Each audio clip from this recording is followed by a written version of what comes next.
Episodio número 23. 7 actividades para aprender ornitología y récord de vuelo de larga distancia.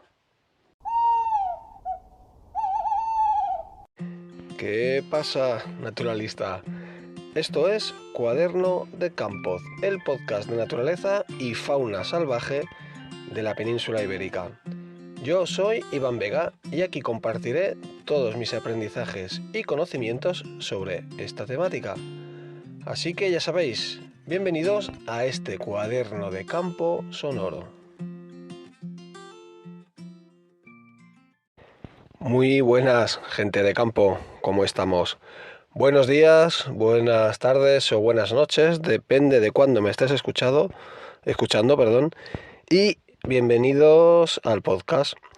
Venga, que esta semana o en este episodio te voy a comentar dos noticias, entre comillas, de actualidad, o dos noticias que se han movido bastante por Twitter esta semana, interesantes, y luego te voy a explicar o te voy a hablar sobre 7 actividades que deberías de hacer y de practicar para poco a poco ir aprendiendo ornitología si te estás iniciando, ¿vale?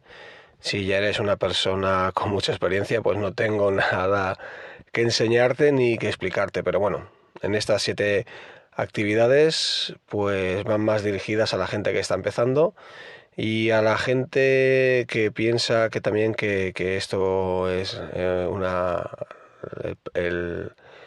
el practicar la ornitología por afición, esto es un pim pam, pues para que vea que el camino es largo, lento, pero muy satisfactorio.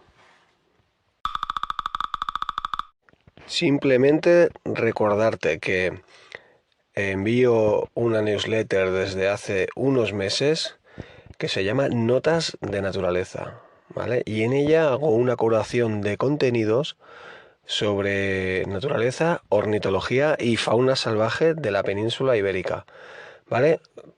Para apuntarse, simplemente vete a mi Twitter, @holaivánvega, y allí tienes el enlace. Y si no, en notasdenaturaleza.substack.com, ¿vale? Te puedes apuntar.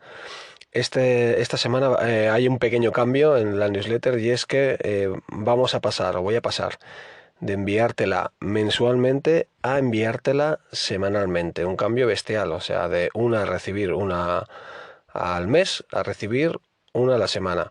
Y simplemente este cambio lo voy a hacer porque una al mes incluía mucha información, se hacía densa, casi 10 minutos de lectura, muchos enlaces, mucha información, básicamente.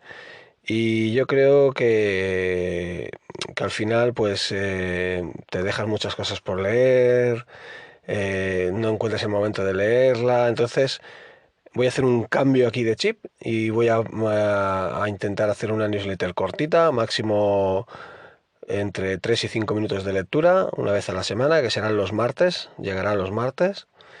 Y algo que sea, pues eso, rápido, que aporte valor, mucho valor, lo mejor de la semana, los mejores contenidos que he encontrado yo por internet y por redes sociales, y algo que sea fácil de consumir y que te mantenga más o menos informado. También te puedes apuntar a la newsletter en el canal de Telegram, que tenemos una comunidad allí ya de 900 y pico naturalistas. Canal de naturaleza y fauna salvaje en Telegram.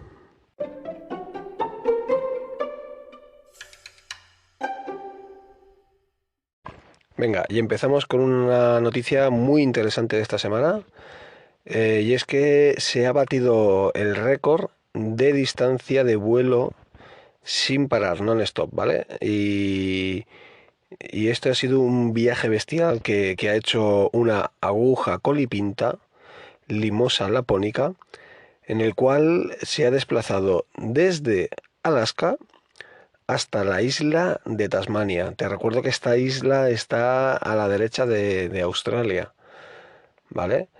En este viaje ha recorrido unos 13.560 kilómetros en 11 días de vuelo sin parar, día y noche volando, ¿vale? O sea, una distancia, un viaje brutalísimo. Este vuelo se ha podido registrar gracias a una tecnología que llevaba este ave instalada, que tenía 5 meses de edad, esta aguja colipinta, y llevaba pues un rastreador que apenas pesa, creo que 8 gramos, muy poquito. ¿Vale? ¿Qué más te puedo explicar de esta noticia? Que el coordinador de BirdLife en Tasmania, un tal Eric Weller, comentó que probablemente se cree que el ave ha perdido más de la mitad de su peso corporal durante este viaje y que es increíblemente importante o bestia este récord que ha hecho, porque este ave no puede amerizar, o sea, no puede parar en el mar como podría hacerlo una gaviota o una pardela a comer o a descansar. Si este ave coge una tormenta o por cualquier razón tiene que bajar al agua, está muerta. O sea, no hay posibilidad luego de que ella pueda volver a despegar. Y esto también pues hace que este viaje pues sea tan bestial.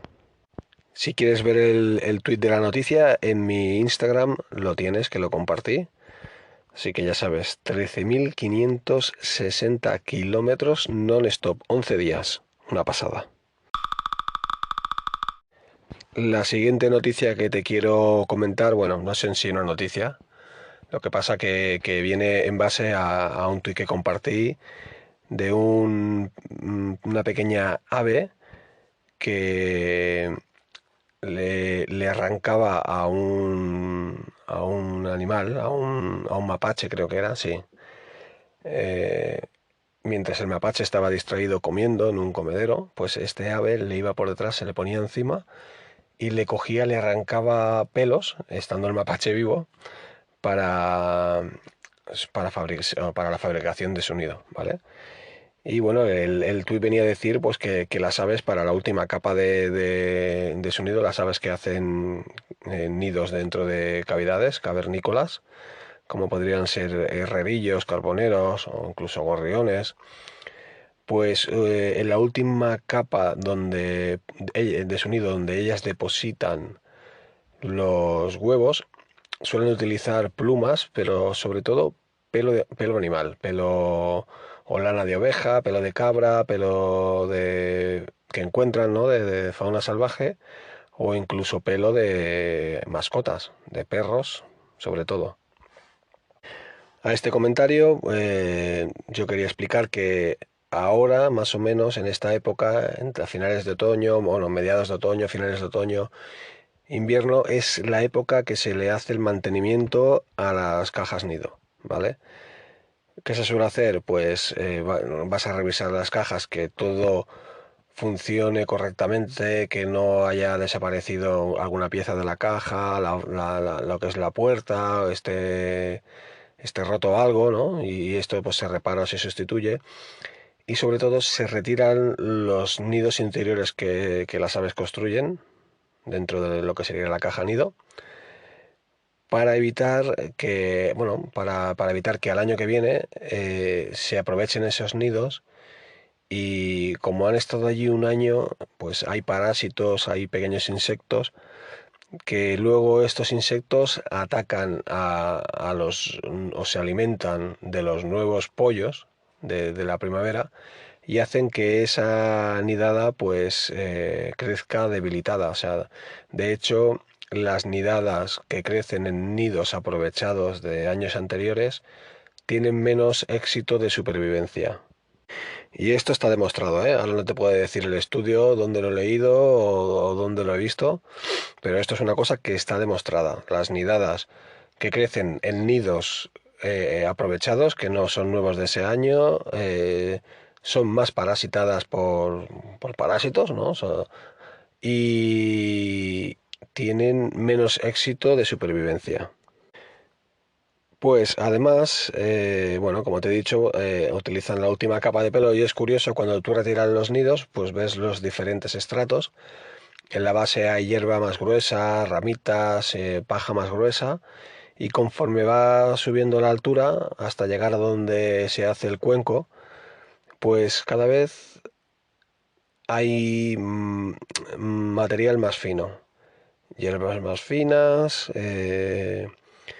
hierbitas pequeñas, ¿no? Cada vez el material es más pequeño, está más entrelazado hasta llegar a donde se depositan los huevos, el cuenco final, que allí hay plumas y pelo y hace que aquello pues sea súper confortable. Además también te puedo explicar que hay una persona, bueno, un científico, no sé, bueno, creo que es biólogo, que se llama Álvaro Díaz y que es el propietario o el que lleva un Twitter muy conocido, una cuenta de Twitter muy conocida que se llama Vaya Pájaros. Pues esta persona está realizando un estudio sobre el uso de plásticos y microplásticos a la hora de la fabricación de nidos, a la hora de los pájaros o las aves los utilizan para agregar a la fabricación de su nido. Y por lo que he ido viendo que él ha ido compartiendo, pues los resultados son bastante espectaculares en cuanto a la utilización, o sea, negativamente, ¿vale? En cuanto a la aparición de plásticos en la fabricación de los nidos. Poco más, podéis pasaros por mi Twitter también si queréis y ver este vídeo, que compartí un vídeo y luego alguna noticia más sobre las aves o esta pequeña ave arrancándole al mapache vivo el pelo para llevárselo luego a su nido.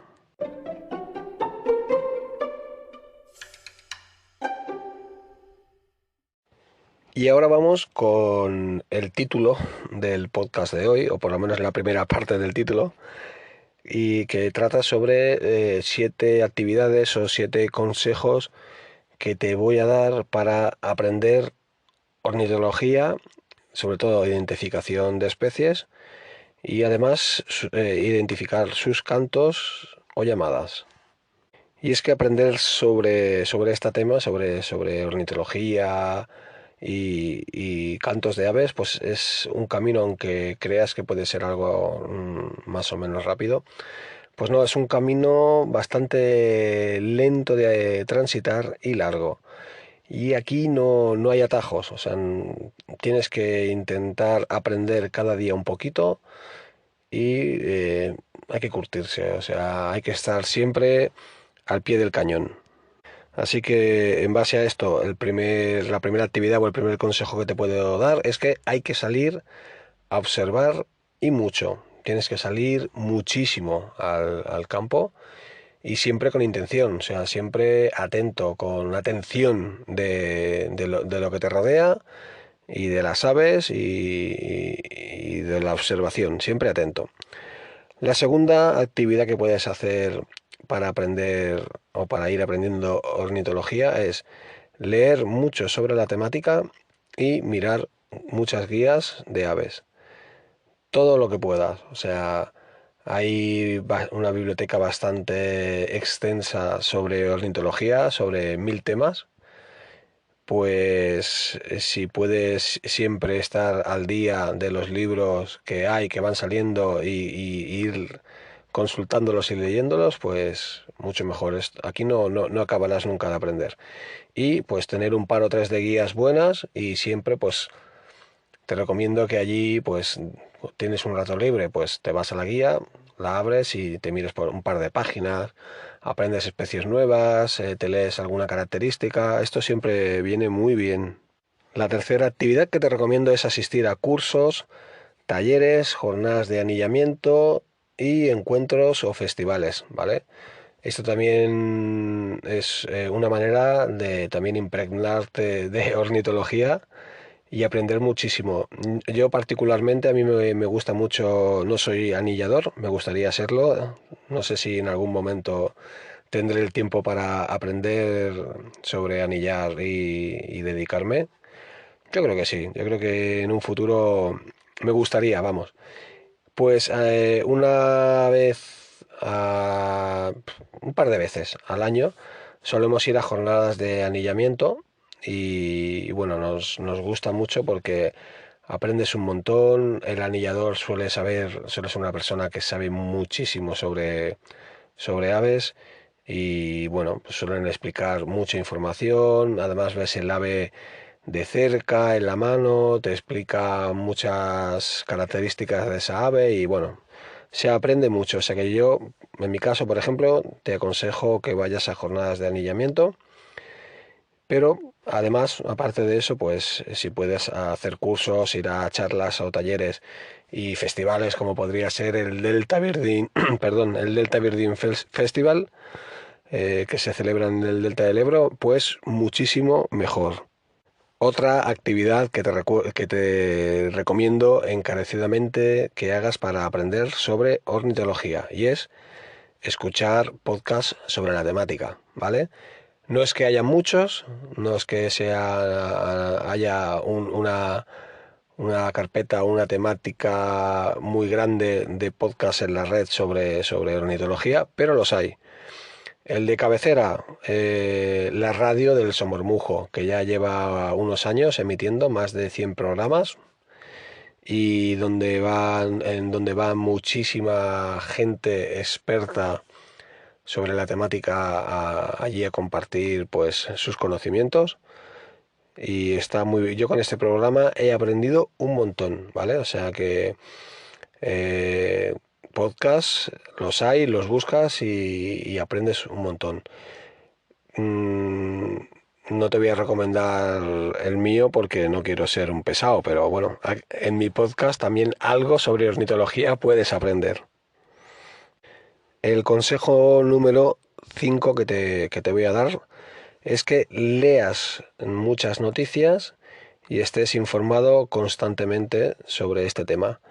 Y bueno, pues esto es así. Si estás al día sobre las novedades en ornitología que suceden, pues mucho mejor. Te recomiendo pues, para ello que te abras una cuenta en Twitter o estés en Twitter y empieces a seguir a gente del sector o de la temática donde se comparte pues muchísima información valiosa y de actualidad sobre ello, ¿vale? Yo estoy en Twitter como @hola Iván Vega, ¿vale? Y comparto diariamente pues muchísima información sobre ornitología, entre otros temas. Así que yo te recomiendo que, por ejemplo, para aprender ornitología estés en Twitter. Aquí viene el consejo, se enlaza con el consejo número 6 que te voy a dar, y es que participes en grupos, foros y conversaciones en redes sociales, o sea, lo que venía diciendo ahora. Por ejemplo, pues hay grupos en Facebook, en esa red que parece que poco a poco está muriendo, que se llama Facebook, que cada vez hay menos gente o menos gente participa. Pues aquí hay grupos muy interesantes, por ejemplo, pues amantes de las aves o otros grupos en donde se comparte mucha información, la gente pregunta, se comparten noticias, etcétera, etcétera. Y conversaciones en redes sociales, pues es lo que me venía a referir, por ejemplo, con Twitter. Pues cualquier persona en Twitter que publica una noticia, tú le puedes comentar, preguntar, compartirlo tú también, etcétera, etcétera. El último consejo que te puedo dar sobre esto es que visites lugares diferentes en donde poder observar especies diferentes. Y eso también te abre un abanico más grande y no estás siempre en tu zona local, en tu local patch que dicen, observando las mismas especies, que esto está muy bien, ¿no? Porque de alguna manera en tu zona local pues tú llevas un registro de lo que hay y puede ser que en algún momento aparezca algo que esté en migración que no sea lo típico, una especie típica de la zona y que enriquezca esa zona naturalmente, ¿vale? Pero bueno, pues el ir moviéndote o el ir visitando zonas nuevas te hace descubrir especies nuevas y seguir aprendiendo sobre esta temática, ¿vale? Y bueno, pues poco más, explicarte que aún así, aplicando todas estas 7 actividades o consejos que te he explicado aquí, te llevará muchos años aprender ornitología bien, coger una buena base, ¿vale? Yo, en cuanto a mi experiencia, te puedo decir que, a ver, llevo muchos años saliendo al campo, fijándome en la naturaleza y aprendiendo, pero no con foco. O sea, sí que conocía desde hace muchos años las especies típicas, pero no con la intención o con el foco de aprender a fondo, ¿no? Ornitología, por ejemplo, o sobre la fauna salvaje, ¿no? Pues sí que sabía que lo que era un zorro, un corzo, no sé, y las aves más típicas, ¿no? Un pito real, ibérico o un carbonero, pero no a fondo. Entonces, con sentido, ¿no? Y con enfoque, tan solo llevo unos 5 o 6 años más o menos, ¿vale? Voy camino de 6, creo. Y yo me considero, a pesar de estos 5 años, que estoy todavía en pañales, o sea que soy un mero aprendiz. Así que tómalo, el aprendizaje en ornitología, en esta afición, como una carrera de fondo, ¿vale? Poco a poco, disfrutando del camino y aprendiendo algo nuevo cada día, ¿vale? Esto es lo que te mantiene siempre ahí despierto. Y todo lo que te he comentado ahora, por supuesto, está aplicado a si o sea, si o sea, quieres aprender ornitología por afición o por hobby. Porque está claro que si te vas a dedicar a ello o si estás estudiando biología o cualquier estudio de esta rama, zoología, lo que sea, ya estamos hablando de otro aprendizaje, o sea, ya no tiene nada que ver, ¿vale? Yo lo que te he explicado ahora es aplicado a gente que se está iniciando en la ornitología, que está aprendiendo ornitología y que en su tiempo libre pues lo dedica a salir y ver pájaros y observar aves. Y hasta aquí el episodio número 23, el episodio de hoy. Muchísimas gracias por haberlo escuchado hasta el final. Si te ha parecido interesante, si crees que puede ayudar a alguien, si crees que a alguno de tus amigos, contactos o conocidos le puede interesar, si lo compartes, si compartes este episodio, pues me apoyas mucho, me ayudas mucho a que lo conozca más gente y a seguir creciendo. O sea, es una manera muy bonita de apoyar el trabajo o el tiempo invertido que meto aquí. ¿Vale? Otra cosa que puedes hacer chula por el podcast es darme 5 estrellitas en Spotify, en la aplicación de Spotify o en la aplicación de Apple Podcast. E incluso en Apple Podcast puedes allí escribir en texto una pequeña reseña, me puedes dejar allí, ¿vale? Y poco más. Sal al campo, disfruta de la naturaleza y nos vemos en el campo naturalista. Hasta la semana que viene. Un abrazote.